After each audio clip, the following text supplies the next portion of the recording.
So, growing up, where did you really draw some of your kind of like, oh man, like music, this is it?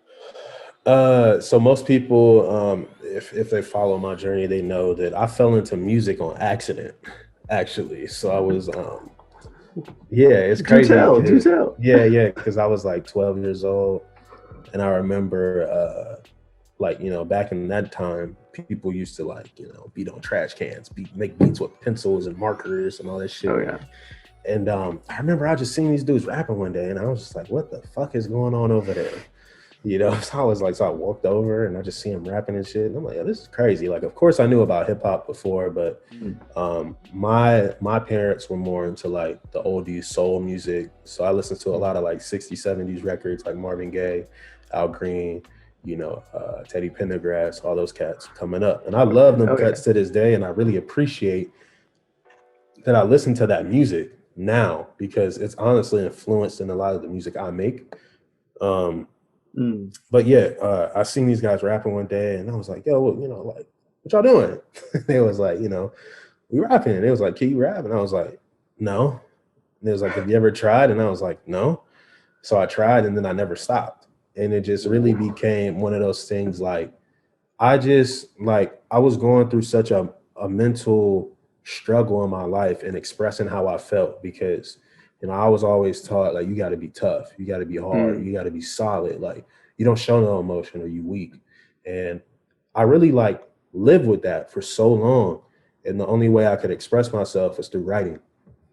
So I used to Mm. write like a lot of poetry, and then I just fell in love with how an artist can literally say anything to you. Like their words can like just change everything in the Mm. way you look at life, in the way you Facts. you you deliver your life, in the way you do things. They can make you mad, angry, happy, sad, whatever.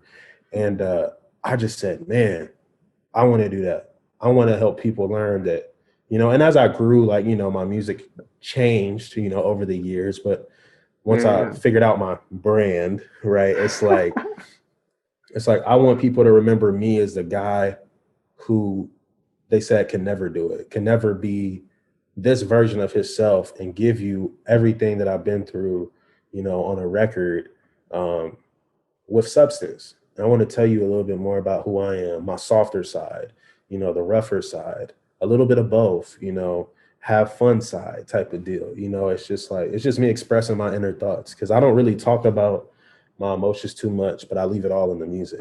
I vent through my music. So everything you hear in the Mm. music is me in my rawest form. Some records I've cried on as I'm recording them, some I haven't.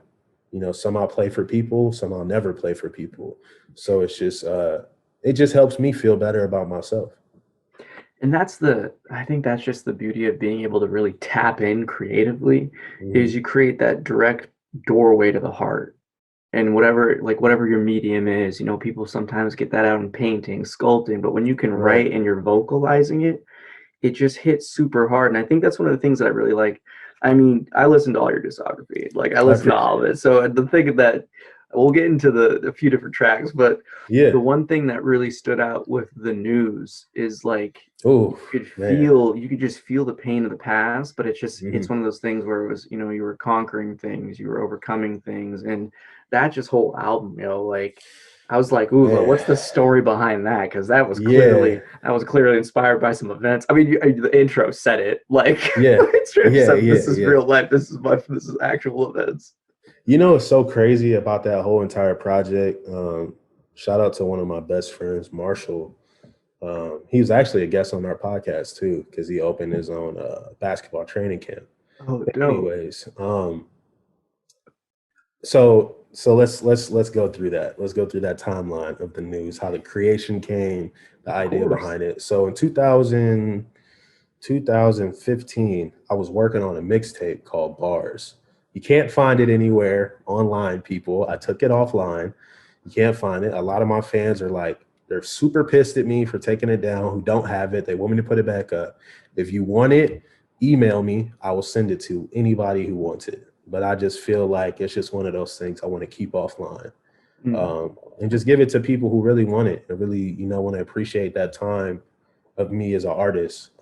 But the bars thing was like, So I rap and sing, but this was more of like my rap based stuff. And I felt at that time, like I really hated the mumble rap scene. I really despised it. I really hated how these guys and gals were just like getting all this recognition for saying nothing. And Mm, I felt like, well, I need to show the world like I really am good.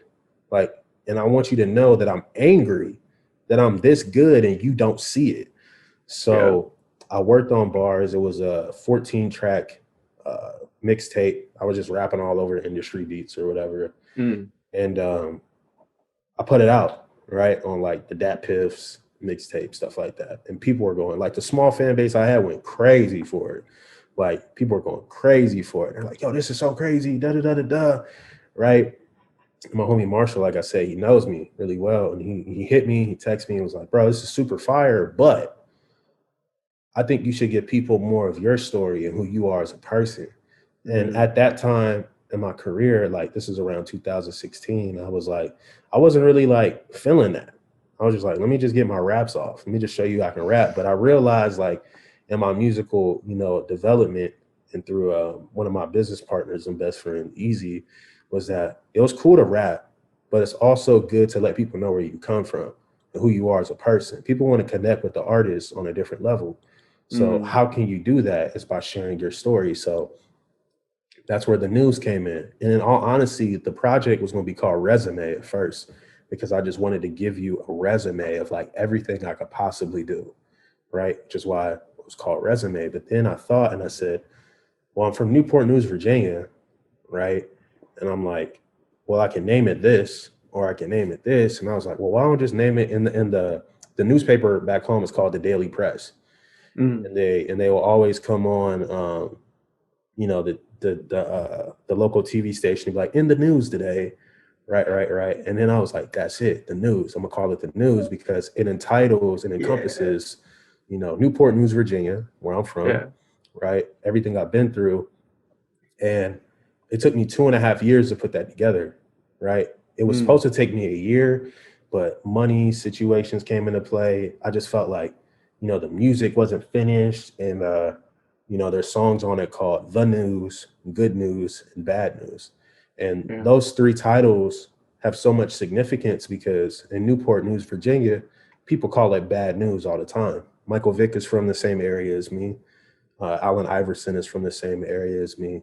A whole Oh, bunch of wow. other, like Tyrod Taylor, the football players from the same area as me, right? And they call it bad news because they say there's nothing but bad things coming out of our area, right? And then Mm, other people call it good news because they don't want that just to be a stigma of what Newport News is.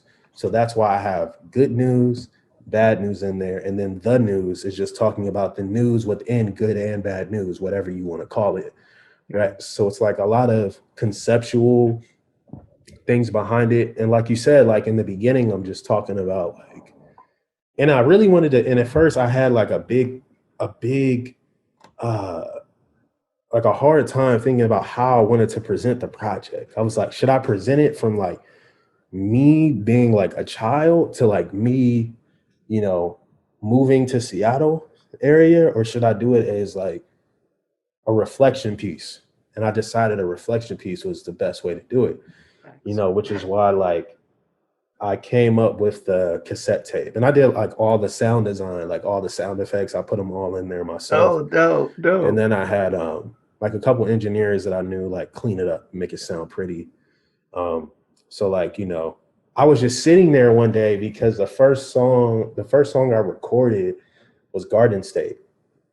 Oh, And wow. uh it's I mean, like I said, everything you're about to hear is a true story. So it's a true story of an event that happened when I was in New Jersey. Like I said, I used to live in New Jersey. My mom's side of the family is from Trenton, New Jersey, right? So Mm, and that's not a that's not a good place either. It's even worse in Virginia, and it's 7 miles wide, and there's nothing but madness on all 7 miles of it, right? mm. So I remember like I'm writing these songs, right? I'm writing this song, and then I wrote the song Flossin', and then I get to the song Killers, Yo, right? those are both on my list right now to ask you about. This is Oh, that's perfect. fire. That's fire. Well, Flossin', well, let me get to Killers first and like how the Yeah. name encompassed. So I get to the Killers song, right? And then like the only reason I called it Killers was because the beat, when I got the beat from Slapped. thank you, from the engineer or from the producer Enon, shout out Enon who lives in Cleveland. Um, he had the sample in there from Mobb Deep, was like two all the killers and $100 bills. Yeah. Right. And I was just like, yo, I know what to talk about on this. I know what to talk about in the sense of like everybody wants to get out of their life, you know, of heartbreak, heartache, no matter what you come from, where you come from. We're all stuck. It's rough to get out of it. And as I'm writing that song and recording it, I was like, man, I gotta put this intro. I gotta put something before this to set this mood. And then I was like, well, everything here is a true story. And then I went in the booth and I laid it. And then I put like the cassette tape sound to it to give it like that nostalgic feel. Yeah. And then shout out to Ari Zelaya. She's an artist, or she doesn't record music anymore or sing anymore, but she was in the studio with me one day and she was a flight attendant, right?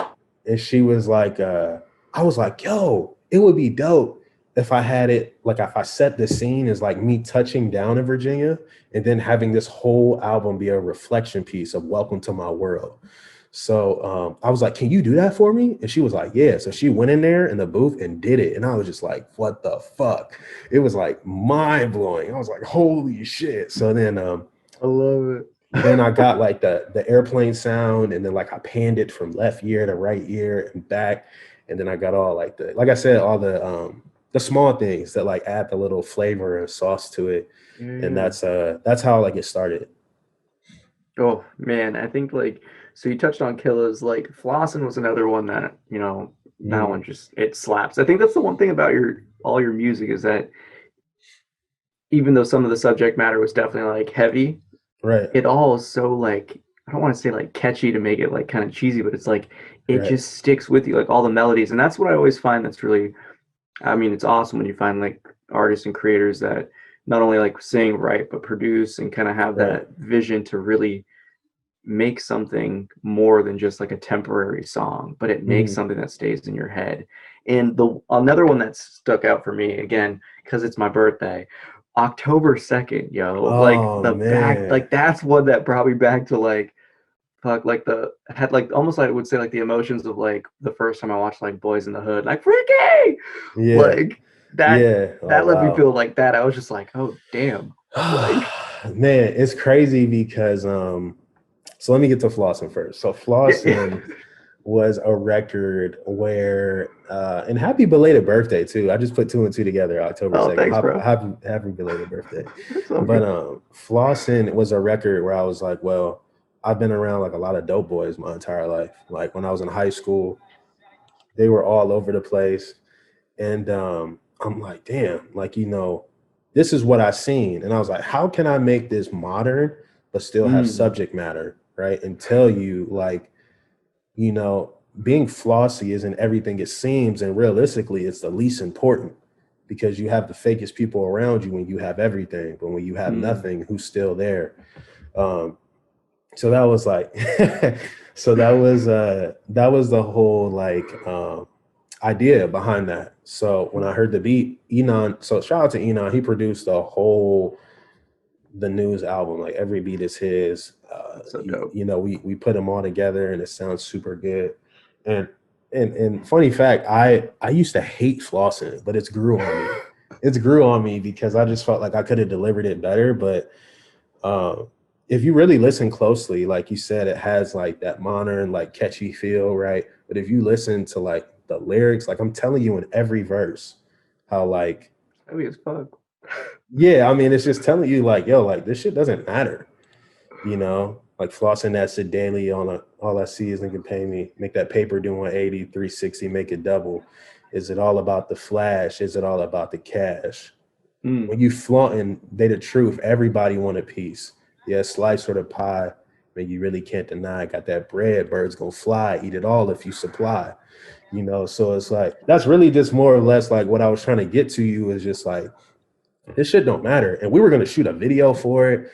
It was probably gonna be like a at least a 1,500 budget video. We had an airplane rented and all that. I was gonna like get on an airplane and do all this super flashy shit. like a mansion, all this stuff. And then like at the end of the video, I was just gonna have me and my wife, right? But Love it. I just didn't have a budget for it. So I was like, fuck all that shit. That's too much money. But and then so that's how that came about. And October 2nd is actually about a good friend of mine who's still living, thank God, you know, knock on wood. October 2nd, it's so funny because my brother, he was like, yo, is this song about you? And I'm like, no. I kept telling him no, and he would not believe me, but it's about a good friend of ours. Um, and every song I put in the news is either about me or about somebody else that I know. And I always get people's blessings before I do it. I try to keep names out of it, right? And Yeah. it's about the day he got shot in his head. Like that was about that entire day. So like from the morning he woke up to the morning he got shot on the corner of the 7-Eleven. And so that's why I started as like, you know, woke up this morning thinking need some more of these Z's, feeling the breeze. It's cold, like 30 degrees, you Yeah. know, type of deal. Because I wanted you to like live in that moment. And I still feel like Storyteller. yeah, I still feel like there's like you know, some small things I could have did here or there to make it just so much, you know, better. But I'm definitely, you know, grateful that I was able to share his story and for him to live. And he was only 19 at the time when this happened. And he's lucky, man, because you know, just to give some backstory, he got in an argument over some stupid shit. A guy got out of the Yeah. car, shot 10 shots, and I mean, I jokingly say this, even though it's serious, but like he shot 10 shots and he only hit him twice. So that tells you he's not that good of a shot, right? Which is a good thing, right? Right. Yeah. Yeah. But he hit my guy in his head twice, right? And then they Wow. both went through his well, went through his skull and broke his skull out, right? And he fell on the ground and his brain swelled in place of his skull. That's the only reason he was alive. And then his brother got shot in his abdomen. And when I went to go see him in the ICU, his brother was saying that if his younger brother, or if he had got shot an inch to the left or an inch to the right, that he would have bled out and died right there. So Wow. they had called the ambulance, and the ambulance, like the 911 operator, didn't believe that they got shot because he was so calm. And like he's looking at his brother, like, hey, we need help. We just got shot. And they're like, and they hung up on him. Right. So he had to, yeah. So he had to call his parents, and their parents came and picked up both of their kids like that. So their parents had to Wow. see their children like that and then take them to the hospital. And, you know, and it foreshadows actually back to another song called The News. Like if you listen Yeah. in the second verse, I'm talking about those two people and how they got shot and almost lost their life, an inch to the left or an inch to the right. You know, Amazing Grace is suit and tie and dress as shit. Crazy thinking about how it is, you know, and it's like I'm foreshadowing that song even before you get to it. Yeah. Right? Love that. I gotta listen to it again with the context now. Yeah. I appreciate it. But you know, so like that was like, you know, a story. And thank God, you know, he's walking around, he's healthy. I mean, he has to take some like emotion medicine to like keep him calm, because like that piece of his brain where like he can control his emotions isn't there anymore. But he has a titanium plate in his head, and he's healthy, he's alive, he's Wow. doing well. So and it just so happened, man, like the day he got shot, one of the top 5 surgeons in the world just so happened to be in the area. Brain surgeons just happened to be in the area. So he was blessed, man, because you know I didn't think he was gonna make it. And you know, I don't think anybody ever wants to see a loved one or friend just tied up with so many tubes on them. Like Yeah. it's not a good thing you want to see.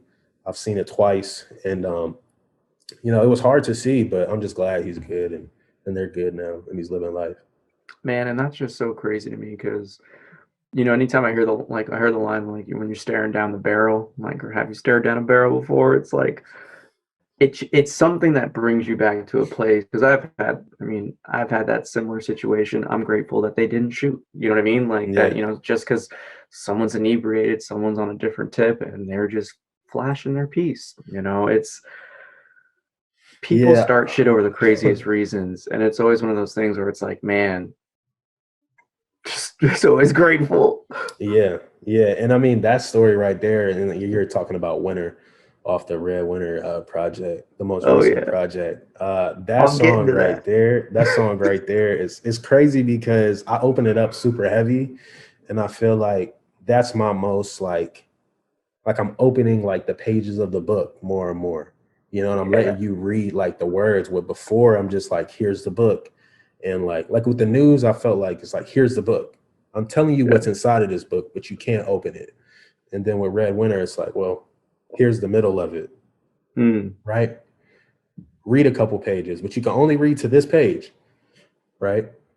And Winter is just it's crazy, man, because that line you just said was about my father. Like my father was the person who pulled a gun on me like that. Hmm. So you know, and that just makes it even more crazy when people learn that context. But that's a whole different conversation for another day. But you see what I'm saying? Like that's why I say stuff like that, you know, because it's like it's a time and a place. And Yeah. I explain a lot of that in the music in the future for the projects that are coming next after Ooh. Red Winter. Yeah. And I mean, just dude, Red Winter itself slaps, and I think that's the most one of the most interesting one because it goes from like the rap, you have the kind of like new age like hip like old school hip hop with the new age beats, and then you have like you're still singing kind of like that Yeah. R&B soul influence. I'm just like this slaps. Like No, I appreciate it, man. I mean, I took a big 360 because after I did the news, I was just like, okay, you know, a lot of people heard like a lot of my singing stuff, like, you know, Can't Stop Me. vibes Uh, coming out. I like yeah, vibes is dope. and then I did Vibes because like I wanted people to see the softer side of me too. Like, yo, like I still got feelings. You know, I still dealt with no for real. I mean, No, because you I know. know, Just I still got feelings. Like we all got feelings. People forget that shit. yeah, for sure. But it's like, you know, when it's so raw, you know, and it's so Yeah. like, oh, like all the time, people just be like, damn, like, is he okay? Like, is he like, and it's like, you know, no, I still deal with, you know, heartbreak, you know, stuff like that. Mm. And Vibes wasn't really based around me in like a sense, but it was based around the concept of like everybody's been through a relationship where it hurts when it ends. And then you Yeah. find something new and beautiful again, which is what Vibes is from the beginning to the end. Infatuation is about a breakup, you know, where you want it to work. You is about you still trying to make it work, but they're like, nah, this isn't working. And then Yeah. tonight, Yeah. you know, Waters and Coffee is about meeting somebody different and, you know, enjoying those new steps in the relationship. Mm. And I felt like it's crazy because vibes like took my viewership and my fans like appreciation to a different level Mm. because people didn't know I could sing, right? And honestly only the homies knew, and some of the homies didn't know. So like I remember when I went in the studio and I was recording Infatuation, my engineer Yeah. was just like, you know, let me do my thing, and when I was done, he hit the talk back button. He was like, yo, so what the fuck was that? And I was like, what do you mean? He was like, so you singing shit? And So you singing shit? I was like, yeah. And he was like, that's fire. He's like, you should do more of that. And I was like, all right. So that's how, like, you know, we did the whole vibe thing. And then Red Winter was just more like back to Red Winter was like, I wanted to give you a small dose of a Yeah. combination of both. Um, so that's why I did it like that. It's like, okay, this is for the rap heads and this is for the R&B heads. Let me see if I can blend these two together where you get a little bit of both and see how you digest it. And it's been well received. Oh I yeah. mean, Vibes is still one of the most favorite projects because it's like easier to listen to on the ears. But you know, the news and Red Winter are more storytelling pieces of Mm. work. And that's personally where I resonated with it a lot. I mean, because I see vibes as like, yeah, that's that you could you could do videos for all that and be on the charts, and that's like the radio friendly shit where people can Yeah, be like anyone can listen to it. But like right. the key that I found with Red Winter was having that balance. It was just such a change up for the years. It kept me always being like, all right, well, what's the next track? Well, what's the next Right. track? Well, what's the Right. next track? And I'm like, well, it's Right. over. Well, shit. Okay. Like, and when you can Yeah. get someone that entertained, especially in this time and era where, time is the biggest commodity and everyone's always like, next song, shuffle, get rid Yeah. of the next one. Like, that's what I always find is like, if you can keep my attention and it's like I'm enthralled about keeping Mhm. that attention, that's how I know it's fire. Nah, and man, look, I appreciate any person who takes, you know, 30 seconds, you know, 2 seconds, you know, to a whole 45 minutes to watch a documentary I put out, you know, on Vibes. Like I appreciate it all because, Oh you yeah. know, there were times where I didn't have any of it, you know. So and I'm Yeah. just glad people can connect with the music and resonate. And what's coming next, I definitely feel like it's my best body of work, as every artist says, but it's a mixture. It's a mixture of all three of the projects together. And I will say that the news, vibes, and Red Winter are all connected. They're all connected. They're all connected in a conceptual story that will come to an Yeah. end with the next project that I'm almost finishing up now. That'll come out later next year. So if you don't get it, you got to definitely go back and like listen to every piece to know what's gonna come. It's the like I feel like the news, vibes, and Red Winter. It's just me like like sprinkling to you like what's going on, but I never explain why, right? Oh, But the next project is the it's the explanation. It's like this is why. This is why the news, Red Winter, and vibes are this. This is why, right here. So take it, you know, and listen to it. and see, that's very interesting, man, because it's a very tactful. I mean, obviously, it's like the artistic approach, but it's a very tactful and almost like strategic aspect to you paint the image first, kind of let people come up with their own interpretations of it, kind of let it feel and resonate within them, and then it just hits them with the straight up context. So now they have to re-listen to everything one more time. Right, I love right. that. That's a great strategy. No, I appreciate it. I mean, I just think music is open for interpretation. That's one thing Yeah, I've yeah. learned throughout the years, you know, as an artist is that, you know, you want people to take away from it what they want to take away from it. But when it's time for you to really share, you know, like your point of view and what really happened, then it's like, right. And like for me, I don't want to talk about this stuff all the time. Right. So I have to find a way to wrap it up and move on to something else, you know. So this is just the conclusion of that side of my career. And you know, like you said, the tactfulness, like I know how I want to end my career already. I know what I want my last album to be. I know what I want it to be named. And I Mm, think, you know, the connection, I build around concepts, right? So the mm. news is the beginning of everything. I said to myself, when I put this out, this is going to change everything for me. And it did in a small way. And ever since then, I've grown. And I know the last project I put out, whenever that may be in the future, you know, the last album I put out, you know, which I know the name of, which I have an idea how I want the cover art to look and everything, right? Is like, it's going to be the ending of everything and encapsulate everything that you heard in between the times. That right there really stuck out to me. Being able to envision it and really kind of figure out. I mean, it's like you're setting your sails, you know the destination, you know what beach you're going to land on, you know exactly what you know that first drink you're going to have when you get Yeah. off on the shore. Like being able to have that insight, that deeper intuition, and then bring it into manifestation. Like, what's your I don't know. I just want to say, like, what's your secret sauce for that? Like, how do you really come up with that? Like, where's your Wow. inspiration and intuitions come from like that? I just feel like, you know, I don't really know. I really don't have the answer to that. I sort of just feel like it just comes down to it just has to feel right. Like I feel like even though some other artists that we know of won't say this, I feel like I'm one of the most difficult artists to make beats for because I don't go off of what it sounds like. I don't want you to send me something that sounds like something previous or what you think I'll sound good on. I might Mm, surprise the hell out of you and be like, yo, I like that. And they're like, yo, that's super trap or super country sounding. And I'm like, well, I like it for this idea, right? You know, or for what I want to do for this. And I just know, you know, I guess in the bigger, broader scope of things, I don't want to be the front man in front of the camera forever.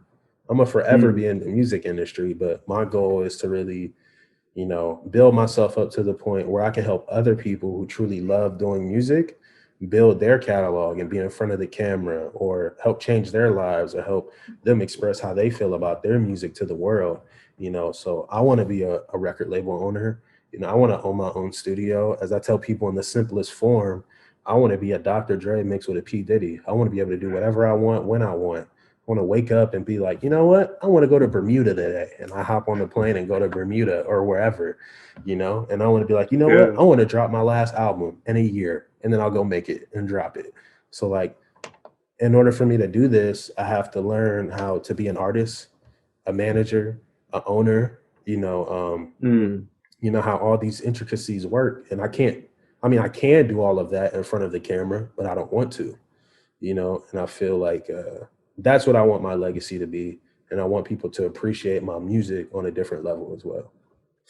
Ooh, speaking of legacies, you kind of touched up upon it right there, but when did you start to take that shift from kind of thinking in, I don't want to say like, because I'm all about being in the present, like being in the now. But Mhm. obviously, as my, living in the now, I know that there are things for my future self that I have in store. It's the same thing Right. right there, where it's like I have the game plans, I have that retirement plan, I have all that other stuff already envisioning because I got to make it happen somehow, right? Setting the sails. So when when did the concept of like this is what I want my legacy to be really set? Oh, man, I will probably say maybe like maybe like 6, 7 years ago, I think, Mm, because I had to think to myself, it's like, well, I can only rap so many ways. I can only sing so many ways. I can only tell the same story so many times. And yeah. as life evolves, you get different experiences, different stuff. It reminds me of do you listen to Logic? Yeah, yeah, So his, the No Pressure album, yeah. right? Mhm. We're on Dad Bod when he says, I already lived a hard life once. You want me to live it twice for you cunts? It's like, bro, like, how many times do you want me to rap about the same stuff? And like, I just realized, like, for me, it's like, I don't want to do that forever, but I do want to Mm, give people the opportunity to do that for themselves.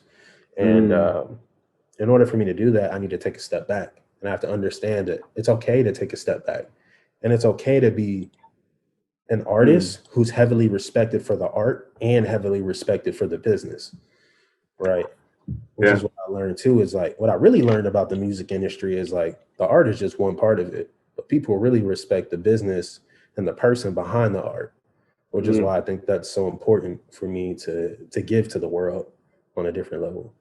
Yeah, and build a brand. And I think that's something that I always find fascinating about because it's healers in different fashions. Like, everyone's always out here, and there's no greater satisfaction than service unto others. And Yeah, when you can really help someone like refine their own energy and you can kind of guide them and give them, not even guide, just like point them in the direction and kind of give them the little words like, hey, watch out for that trap door, yeah, watch out for the bush on fire, watch out for right. this. It's something where you see people like, I very akin it to like, sure things you've experienced with fatherhood, like being there to coach them up and seeing them achieve something is just like, yeah, Yeah, yeah, yeah, that's love. yeah. And I mean, for me, it's not even really about, in the music scene, it's not even about like being people knowing that I'm the guy. I'd rather people not know I'm the guy. I'd rather just know that I helped that person, Yeah. and they know it. They know you're the guy. Yeah, and even if they never give me credit for it or anything like that, I'm cool with that because I fulfill my destiny, and Mm, my legacy to give to somebody, regardless if they, and as you know, in life, people, they'll be like, yo, help me. And then once you help them, sometimes and they get to a certain spot, they're like, he ain't do shit for me, or she ain't do shit for me. And it's like, well, that's cool. I know. You know what I mean? yeah, Like yeah. I know, and that's what I live for. Is like I live for helping people who want to help themselves. More importantly, so yeah, Facts. Facts. Well, I think one kind of, transition in terms of your journey and how it kind of switched. So you leave Virginia, you leave Jersey. How was the like the culture shock and the switch up to being in the Pacific Northwest? it was fucking crazy, man. Like a humongous culture shock for me because on the West Coast is so much. I feel like it's so much slower Mm, pace. true. And I Yeah. feel like, people are just like, yeah, let's chill. And like on the East Coast, we're like, let's go, let's go, let's go, let's go, let's go, let's get to it, let's get to it. Like let's do what the fuck we gotta do, And I had to learn, like I remember when I first got here, I'm just like going, going, going, going. You're And I like, why is remember he some walking person, so fast? nah, for real, somebody stopped me and they was like, hey man. And I'm like, what's up? right? I was like, because I mean, you know, we're aggressive people on the East Coast, like, you know, Virginia above, most people are pretty aggressive, or mostly on the East Coast, they're aggressive people. Yeah, So I'm facts. like, what's up? And they're like, hey man, relax. You don't have to move like that. And I'm like, oh, like it was just like a light bulb moment for me. It was like, oh shit, okay. And now it's just like, I'm like, yo, this is nice. Like, I don't have to like look over my shoulder. I don't have to feel like somebody's out to get me. I don't have to feel Mm, like, anything can happen at any moment. I feel safe. You know, I feel at ease in my mind, and that's amazing. That's a great feeling, and not a lot of people get to feel that feeling ever in their life, and I'm just blessed I was able to leave my state, to yeah. travel the US, more or less. I've traveled the world because I was in the military. That's how I actually got here. It's because Oh wow. Okay. I went into the military and then they moved me over here. So that's how I got here. Because if it wasn't for that, I'd have never came to Washington. Like, I'm just being honest. Like, when people were like, when they were like, yeah, you going to Washington, I'm like, oh, DC? Because, on the East Coast, we think Exactly. like Exactly. we don't There's think like it's no one cares. yeah, Washington State doesn't exist when you're on the East Coast, right? Most of the time. I mean, now it does because of the tech industry and everything like that. But before that big Yeah. bubble, it's like, oh, DC. And they're like, no, Washington State. And I'm like, what the fuck is that? I'm like, what? And they're like, yo, it's super dope. And I'm like, nah.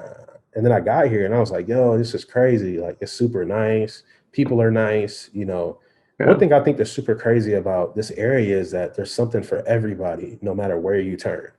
Mm, Right? If you want to go to the mountains, you got it. You want to go to the beach, you got it. You want to go to the city, you got it. You want to go to the country, you got it. And it's not like that anywhere yeah. else I've ever been in the US. So I think that's super dope. It's facts. All you Yeah. listeners out there, hating on Washington, thinking it rains all the time. It doesn't. It's so funny. I remember I went out to me and my wife went out to this restaurant when we first moved here. And I was like, it was pretty sunny. I thought it rained here all the time. And one of the waitresses was like, we just tell you that so you don't move here.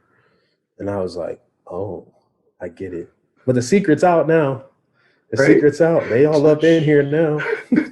Seriously though, it's crazy because it's funny because I met my wife back in Massachusetts when I went to school out there, and Mhm. I remember my first time eating at like the dining commons, and I'm on my first plate, and Mhm. like by the time I'm like halfway through, everyone's just looking at me, and we're all talking, and I'm talking while we're eating. I'm used to like a casual paced meal.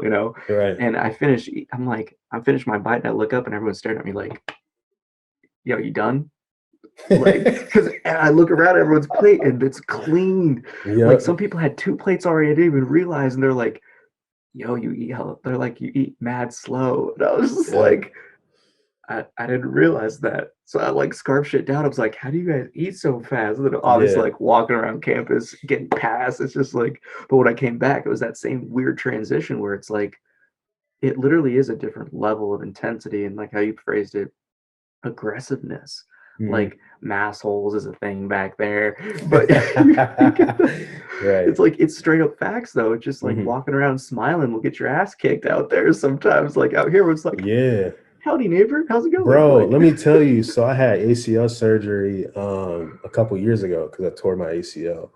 And like I got the little like the big ass brace on my leg walking around, right? And this guy walks right up to me and my wife, and I get super like defensive, like what the fuck, right? I mean, I got a fucked up leg, I can't do shit, anyways, right? But in my mind, I'm like, I'm gonna fuck him up, right? So he walks over and he's like, hey man, and I was like, what's up? And he was like, can I pray for your knee? And I was like, what? Like I was just like, I couldn't believe it. He was like, can I pray for your knee? And I was like, okay. And then he said a prayer for me. Like he got down on one knee and like held my knee and said a prayer for me and hope that I got better. It felt better. And that shit almost crushed my heart, man. Cause like I've never had anything like that happen before. Cause like you said, like it's aggressive. You look at somebody the wrong way, like you might get in a fight, you might get shot, you never know. Like, and this could be in even some of the nicer places on the East Coast. It's just people are just like, we're just like, what the fuck you looking at? Like you can just be like gazing and they're like, what the fuck you looking at, man? And out here it's like people be like, hey, You know, you got to like understand that it's not malicious, you know, and Yeah. and it comes back to the, you know, the beginning of this conversation is like rewiring your brain to know that not everybody's out to get you, right? And that's something I had to learn from, you know, growing up, you know, on the East Coast is like that mentality is built in you. It's like people are Yeah. out to get you, protect what you have, protect what is yours. And like that's not necessarily the case out here on the West Mm. Coast, you know, and I'm grateful for Washington. It helped me like really open my eyes to a lot of things, you know. Yeah. Another thing that's sort of funny too is like Black people on the East Coast, there's so many of us, right? Like you don't even think twice about it. You just walk by, do Yeah. Just whatever. But out here, I remember we were in a grocery store. And I see this like Black chick. She's like, "Hey," and I'm like, "What the fuck?" I'm looking around like, "Who is she talking to?" And then she's like, "Hey, what's up?" And like she's yelling it across the store, and I'm like, "Hi, I'm grocery shopping." And then she walked up to us, and she was like, "Hey, what's up?" You know, the first Black person I've seen in a minute. And she was like, "I'm from Philly, all this and that," and I'm like, okay. Like I'm trying to grocery shop. Like I don't know who you are. And it was just super crazy, like how that happened, you know, like that interaction. Because oh like, yeah. you know, with people of the same race back home, that don't happen. You just like keep it moving, whatever. Yeah. Like the occasional head nod every now and then. Yep. Like Yep. And it's sometimes it's the disrespectful head nod. Like most people don't know it's like two head nods. It's like the nod exactly. like this. It's like the nod like this is just a respectful thing. And the one up is like, man, fuck you. Yeah. Like, what the fuck are you looking at? Like, Yeah, exactly. So it's like a, you know, so yeah. that was actually something I had to learn because out here it's always just like you see another black person. It's really just whatever out here. Just like hey, you just acknowledge them somehow. And then when I was Yeah. getting back east, it was just like, what did you just say to me? I was like, Yeah. I just did what's up. They're like, Yeah. it's like, oh, it's down Yeah. out here. Yeah, it's a down headward. Yeah, it's crazy. And that's one thing I learned too is like the slang, you know, the way like like you said, like the head nods are different. You know, the way people like Wicked, wicked smart. Like, yeah, like I remember like people back east, like, you know, handshakes like this would be like this, right? You do it yeah, like this back east. And if you did it like this back east, right? That's gang shit. Like you're in a gang if you do yeah, that, right? You're either a blood or some type of shit right there. And I yeah, seen people do that like here, and I'm like, whoa.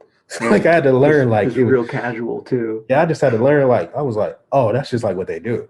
Like that's not like some gang shit, right? Because like I see people do that back east. I'm like, bro, I don't want no problems, man. Like I'm just trying to I'm just trying to go eat some food, you know what I'm saying? Like or whatever, you know, but it's just like simple things like that, or even like, you know, it's just crazy, man. It's just crazy like how so many small things can like change, you know, the way you look at things. And I remember like, you know, Mm, like even walking through a crowd, like my parents came out mm, here about 2 years ago and we were taking them downtown Seattle. And, you know, people, when you walk through here, you just walk straight. You don't say, excuse me, nothing, because people just yeah, they keep don't give a going. fuck. They don't give a fuck. You just keep going, right? But back east, you're like, oh, excuse me, I'm so sorry. Right? Because like you said, it's the aggressive shit. You never know what can happen. So you're like, oh, hey, Exactly. my bad. I ain't mean to do that. You know, type of thing, right? So my parents are here. We're at the top of the hill before you get down to Beechers, on the corner of Okay, Beechers where yeah, they make the cheese at. yeah, And I'm yeah. standing up there and I said, look, we're going to go down this hill and we're going to walk through this mass crowd of people to get to the Starbucks. I said, walk straight. Do not say, excuse me, just walk straight. And they're like, okay. Right. So I just start walking, me and my wife walking. I turn around, they're like a block behind us. I'm like, what the fuck?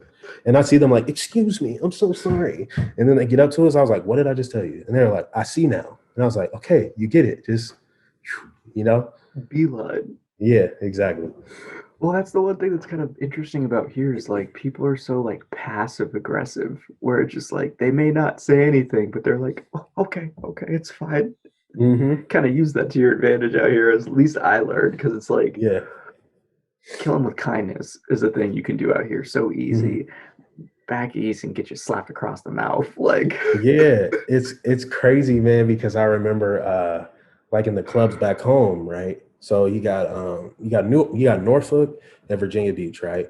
And then you have Hampton, Newport News. So they're both like on two separate islands, right? And then there's a bridge that takes you to both sides, mm, right? There's only two highways and they're all across water, right? So you have to take those two highways to get to wherever you need to get to, yeah, right? So in Norfolk and Virginia Beach over here, just give a little visualization. right? For the listeners and people watching, Norfolk and Virginia Beach are like the more upper sides of the water. They're more Hmm. rich. They have more water. They have more, events, beaches, clubs, nice movie theaters, stuff like that. Where I grew up on Newport News Hampton side is the poor side, right? One of the poorest sides. So this side always looked down on this side, and Yeah. this side always hated this side because we felt like they looked down on them. So if we went over there to go to a club, they would know we were from the other side just from how we acted, from our demeanor, from the way we talk. So if you went to the club, it was always a fight. It was always a shootout. It was always something, right? So like you would go in the club, you'd be like, somebody talk to your girl, like you're already just like on edge already because you already don't like those people for the stupidest fucking reasons that I can say now. It's super dumb, right?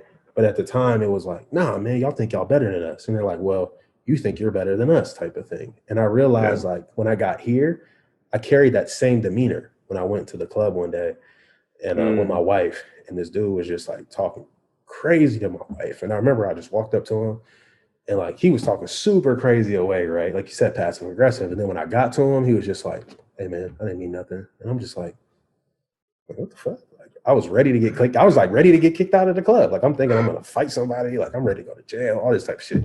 Cause like that's just what I'm used to, and it's not a good thing, but it's just it was just different. It was like very different. And then when I learned that, I was just like, oh, like I need to chill, as I like thought back on like, the guy blessing my knee and the guy, stopping me from like walking all aggressive and all this stuff. It's like, Mm.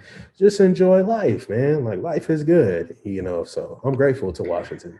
That's always a funny thing when you think about the ability to how just travel and going to new areas and places can drastically Hmm. change your perception of something. I think that's one of the things that's so unfortunate about so many people in America is that, to the world, we're always seen as like the top. Like everyone Yep. wants to come here because they're like, oh, you have all of this stuff, you have all this stuff. We take a lot of the things we have here for granted. Right. And it's A super sad hundred when percent, it's super sad though when you think about how many people haven't even gotten outside of their town. Like bro. and like haven't flown on a plane before, haven't been to the ocean. Yep. Like Yep. It's crazy that you say that because, like I said, I was in the Navy. I mhm. remember I went to Thailand and Indonesia. Yo, those Right. are on my bucket list. I want to go there Yo, so they're bad. fire. They're fire. So just so you know, I don't know what the conversion rate is now, but a couple of years ago, about 4 years ago, 5 years ago, when I went, Thailand's dollar to the US dollar, so it's 9,000 to one. So one US dollar was worth $9,000 in Thailand. $1 in Indonesia, US dollar is worth $12,000 in Indonesia. Right. So like dog, I couldn't spend $150 there. And I ate like a king. Like I ate a 5 course meal across this long ass table with all the homies, all this shit, right? Like, I mean, $15. That's all I spent. It's 15. I could not spend more. And it was really like I always felt like I was a guy who appreciated life, appreciated what I Mhm. had.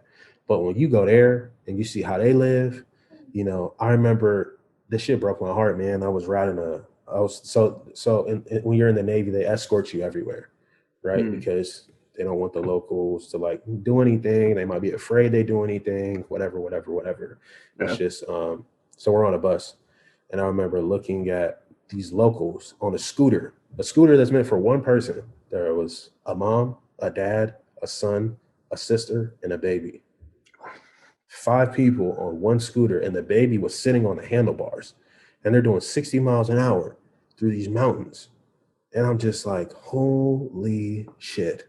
Like, it was crazy. Like, you got little kids trying to sell you sunglasses for $2 to get $1 from you because they know how much that makes. And they're trying to tap your pockets and all this stuff, right? Because it's just their way of living. Yeah. And, it really made me like appreciate just like how blessed we are. And even like in Indonesia, I remember we were leaving our water taxi on a bus. I'll never forget it. The shit, I was crying like a little baby when I seen it.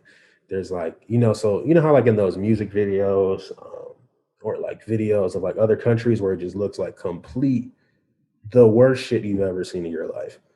It was that. It was that. right? Mm. And I remember there's like piles of like mountains and mountains. It's like two, three, four mountains full of like just gravel and manure, right? And I see this super old lady in her 80s and this little girl probably like it's like 3 years old, 4 years old. And they're just digging through it, trying to find food. Just digging through it. And then Mm. they turn around and they see us and they wave and they smile. And I just, bro, I just melted into like just tears. I was so hurt because I was just like, man, they can go from looking for food to seeing an American and feeling like they made it. You know what I mean? And they didn't even get anything from us. And I'm just like, that's crazy. Then they, Mm. like, yeah, funny story. I was eating dinner uh, in Indonesia at a hotel, right? And this lady, never seen before. I mean, of course, I've never seen her before, but she walks up to me, right? And she says, excuse me, sir. And I was like, yeah, what's up? And she was like, my father is in his 90s. He's like 95 years old, and he's never seen a black man in his life. Can you take a photo with him? And I'm like, fuck yeah. Like, hell yeah. You Pick them goddamn up. right. Right. So I'm like, I put my arm around them, right, to take a photo. And then their whole family, like it was like 50 of them, jumped behind me in the photo. And then they went to the waitress, it's like, can you take a photo? And I'm like, holy shit. So I'm like hanging on somebody's wall in Indonesia somewhere. It is like super fucking crazy. But it's just like the small things like that, man, just really made me like just appreciate life even more. And Japan is a very beautiful place. Their culture is very awesome. I love their food, Mm. and they're a very reserved type of people, right? So like how I'm talking right now is considered loud over there. Like it's so quiet in the streets, you can drop a pin, and like you'll be like, "What was that?" type shit. So it's super crazy, but like I'm just glad I got to see those things. So when I came back to the US, I was just like, man, like, why are they tripping over a cup of fucking coffee? Like some people can't even get a cup, you know? Man. So yeah. Because it's so true. It's just a sprinkle across. Because Yeah. it's something to me that I think it's one thing when people see things on TV, but when you're actually like in a slum, like of actual like tin shacks, like if that, Yep. using like old grocery carts, you see people in all the old shirts of like the people who Mm-hmm. lost like the World Series or the Super Bowl. You Mm-hmm. wonder like, oh wow, I'm where those go, and because for me when I was in Africa, like I was in South Africa doing stuff for school, and Okay. when you see people walking and know that they've walked like 8 hours just to go to their job and they got an 8 hour walk back afterwards and they're only sleeping for a few hours and they wake back up at sunrise, get their walk going to the nearest bus station like 60 miles away, you Mm. know, it's those things for me where I'm like, man, we really just need something. We could really change our country for the better if we just had one opportunity for people just to go somewhere else and really see what life is like and just Yeah. recognize that like, dude, we should be grateful for so much more here. I definitely, when I came back, I said to myself, I said, there has to be a way that everybody in America who's never been to another country that, I don't want to say foreign country or a third world country because they don't like that word. Doesn't mean they're lesser than us. It just means that, Exactly. they don't have what we have. Yeah. Right. I just think every person at least once in their life should go to another country outside of the US, outside of Canada, right? And stay there for a week and come Right. back to the US. And I guarantee you the way we look at life will change 100%. Mm. Way you look at life, way you treat yourself, way you treat Yeah. people. Yeah. And I think there's nothing more discouraging than, I mean, I've traveled a few times with different groups and people and stuff like that, and just seeing those that hold like the American standard to things and don't Yeah. embrace the culture they're in, and it's just such like a fucking privileged frou, just like you shut your mouth, like And gotta that's why embrace it. that's why I don't really like dive too deep into the politics, man. It's because like we're too busy we're trying to control everyone else in the world, but we haven't even figured it out ourselves here. People treat their kind of people in other places better than we treat each other just Oh because the yeah. color of our skin, which is bullshit. So it's crazy, man. It's definitely crazy the more you think about it. Well, it's funny because, I still found that like we're like the few countries, if not like the only country that primarily like you ask people, oh, what are you? They say what nation they're from.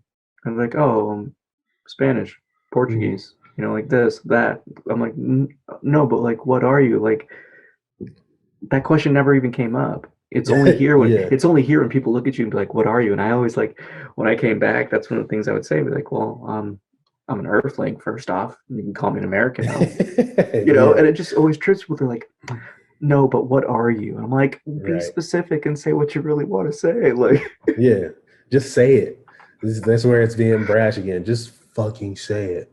Just say it. Yeah, but I feel you. well, it's interesting because I look at it and for yourself, I'm curious, how has the worldwide experience really changed the way you approach like art and music and creativity? It's it's just more of a appreciation Hmm. for, even though, like, I came up a little hard, you know, there's always been people who have it worse. And now I've seen, I mean, like, there's no poverty in America that can compare to the poverty I've seen overseas. There's nothing like it. I don't care. You can put me in Flint, Michigan, or wherever the worst place in America is, and I'd rather be there than overseas in one of their worst places. 100%. 100%. It doesn't compare. I mean, you've seen it yourself. It just doesn't compare. And that's Yeah. all I can say. Like, I can't explain it any other way until you see it with your own two eyes. I'm gonna pop in. That's awesome. Wow. E. Brown, it's been a pleasure getting to know you better. Yeah. I've been hanging out, taking notes. I have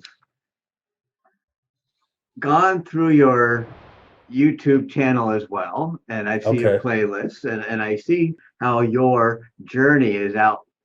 I see how you've laid it out this way, and so I'm Right. looking forward to the next edition of this. It's kind of like you got a box set coming out.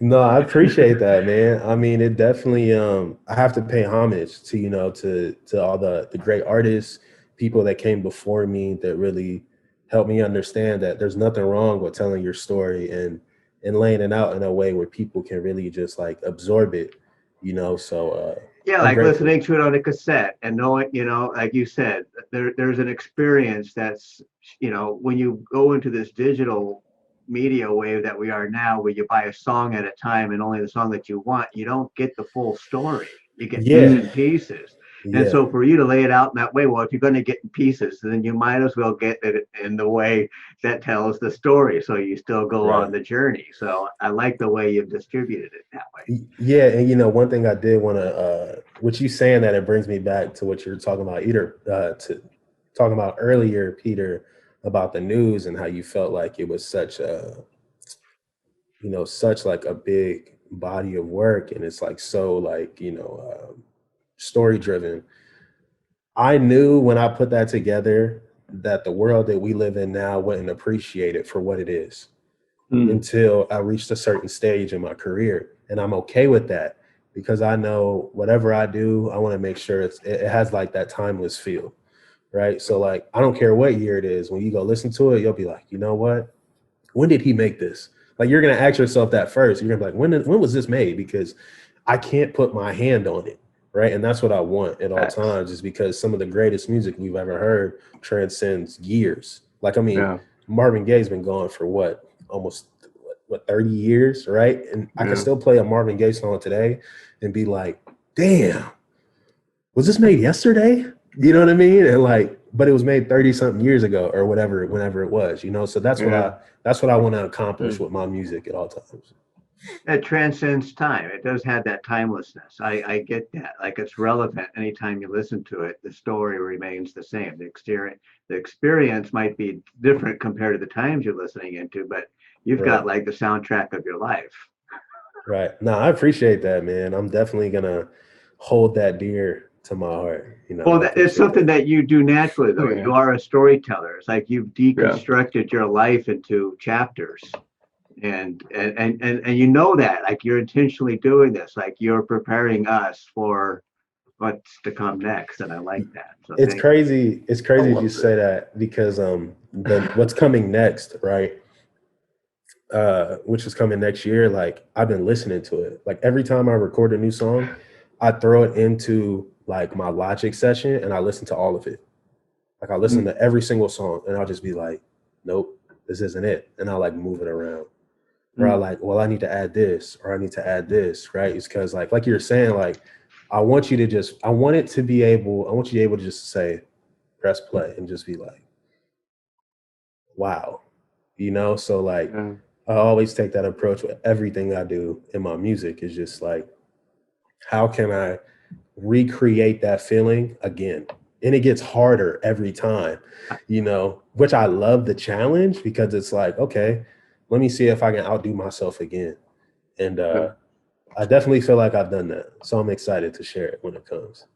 Well, I think that's the cool part is that, a lot of musicians, they do the same type of sound and then try to capture that same sound, and they'll try to always shoot for the same past self when your future self is always evolving. I think that's the way I like how Rusty put it just then, is like, it's kind of like it's like a little autobiography, it's like chapters of your life and it's going to continue to evolve and grow.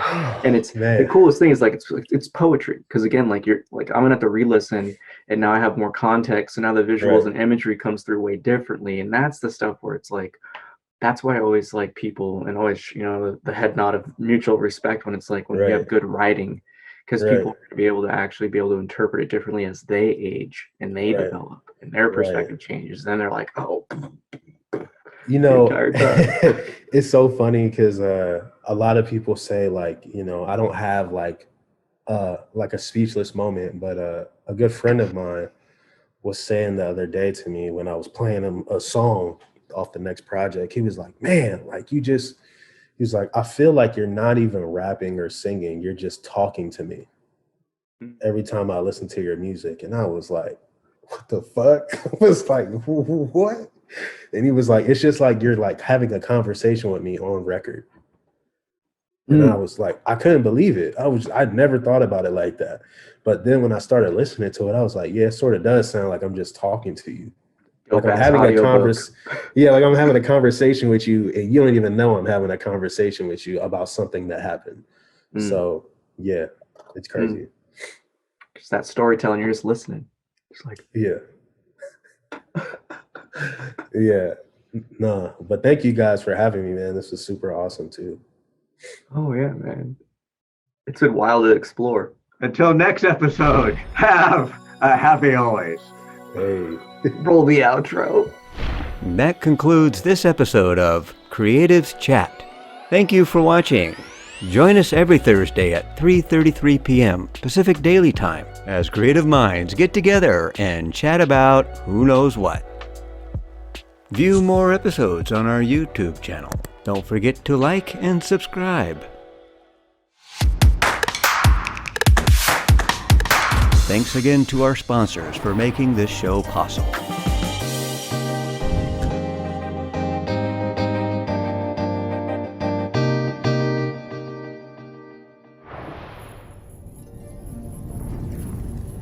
Thanks for joining us.